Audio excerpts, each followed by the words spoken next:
નમસ્કાર, હું છું પ્રિયા અને તમે જોઈ રહ્યા છો જનતા કી જાણકારી ન્યૂઝ। નજર કરીએ આજના સમાચાર ઉપર। પાટણ રાધનપુરમાં ખાતરનો કાળો કારોબાર, ખેડૂતોમાં આક્રોશ। રાધનપુર વિસ્તારમાં યુરિયા ખાતરનો કાળો કારોબાર થતો હોવાની ખેડૂતોમાં ભારે નારાજગી છે। ખેડૂતોનો આક્ષેપ છે કે સ્ટોક ભરપૂર હોવા છતાં તેમને પૂરતું ખાતર આપવામાં આવતું નથી, જેથી વાવેતરના સમયે મુશ્કેલીનો સામનો કરવો પડી રહ્યો છે।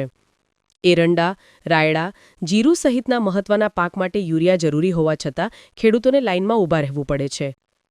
રાધનપુર અને સાતલપુર તાલુકાના અનેક ખેડૂતો વહેલી સવારથી જ ખાતર માટે લાંબી લાઇનમાં ઊભા રહેતા જોવા મળ્યા છે।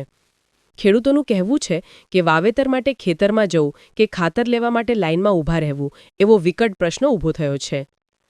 ખાતર સ્ટોક હોવા છતાં તે ખેડૂતોને ન આપવાના આક્ષેપોથી વિસ્તારમાં તણાવ અને રોષ વ્યાપ્યો છે। ખેડૂતોને માંગ છે કે યુરિયા ખાતર પૂરતા પ્રમાણમાં અને પારદર્શિતા સાથે તરત જ ઉપલબ્ધ કરાવવામાં આવે। ખેડૂતોને ન્યાય અપાવવા તમામ લડત લડવાની પૂર્વ ધારાસભ્ય રઘુ દેસાઈએ તૈયારી બતાવી। સાથે જિલ્લા મહિલા કોંગ્રેસ પ્રમુખ જયા ઠાકોર પણ ખેડૂતોના પ્રશ્નોને લઈને આગળ આવ્યા છે। રિપોર્ટ અનિલ રામાનુજ, રાધનપુર, પાટણ। અમારે ત્યાં જીરાનું વાવેતર કરેલ છે, ગવેનું કરેલ છે, એરંડાનું કરેલ છે, રાયડાનું કરેલ છે, પણ આ કોઈ અહીંયા આપણે ખાતર લેવા આવો એટલે બધા એમ કહે છે ખાતર અમારે આગળ નથી, ગોદામે એને ભરીને રાખી મેલે।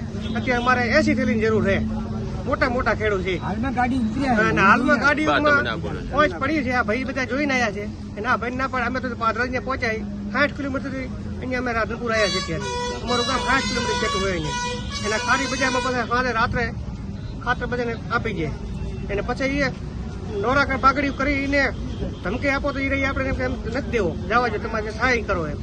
અમારાથી શું થઈ જાય ખેડૂત એને એ ભાઈ બધા ગોદામ હવું ભરીને રાખીને હવું પછી જેમ મજા આવે એમ આપી દઈએ, દાણા ભરાવી દઈએ, કોઈ ચારો ઠોકે એને આપણે થેલીને ના જરૂરત ચા લઈ જાવી, એ બુડા જે આપણે ચા નાખવા બધા આ કોઈ દવાના જે ઓલા જે એટલા બધા બુડાને અમારે શું કરવાના, શેમાં હાલમાં અમારે બધા